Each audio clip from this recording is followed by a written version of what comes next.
Halo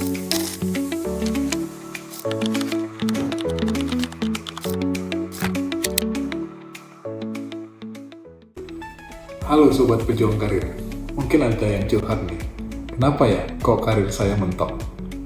Nah, bisa jadi penyebabnya banyak nih Sobat Karir, bisa faktor eksternal, bisa juga faktor internal. Tapi yang lebih bisa kita kontrol tentunya yang internal dari diri kita sendiri.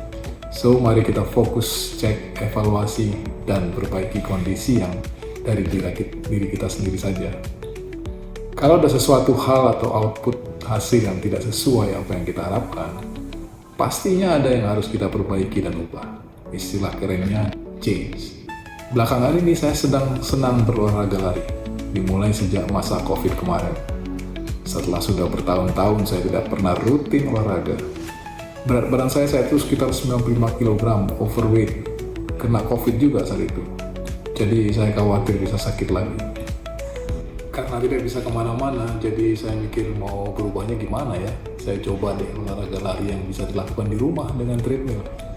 Awalnya sangat berat, mulai berlari 5 kilo di treadmill, nafas ngap, kaki sakit, badan pegel-pegel. Tapi saya tetap mencoba semangat terus melakukan setiap minggu, paling tidak 3-4 hari lah lari.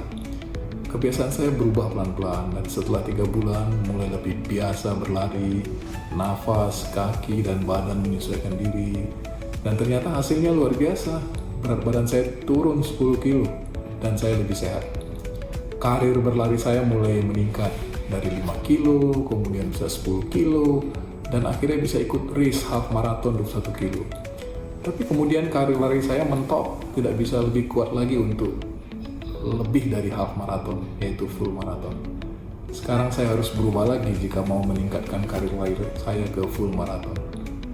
Dalam 3 bulan terakhir ini, mungkin 3-4 bulan, saya ikut latihan rutin 3 kali seminggu dengan coach untuk menyiapkan diri supaya punya kemampuan lari lebih kuat lagi untuk lari 42 kilo full marathon.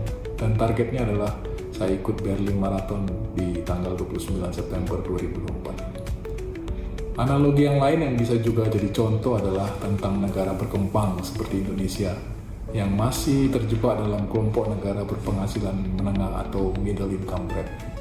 Karir negara Indonesia mentok di level menengah, tidak bisa naik ke negara maju berpenghasilan tinggi. Apa penyebabnya? Berbagai riset dan teori mengatakan ini salah satunya karena kurangnya kualitas SDM yang memiliki kemampuan untuk melakukan berbagai inovasi untuk menghasilkan hal-hal yang baru agar mampu menerobos dan keluar dari jebakan penghasilan menengah tersebut. Perubahan harus dilakukan dalam sistem pendidikan dan pengembangan SDM agar menghasilkan kualitas SDM yang meningkat dan kompeten untuk melakukan inovasi. Nah, kembali ke laptop. Soal curhat karir mentok, tipsnya sama, harus melakukan perubahan. Lakukanlah 3 langkah perubahan dalam perjalanan karir Anda. Pertama, evaluasi diri dengan jujur untuk kenal di titik-titik kelemahan dan kompetensi apa yang masih kurang saat ini dan untuk menghadapi tantangan ke depan.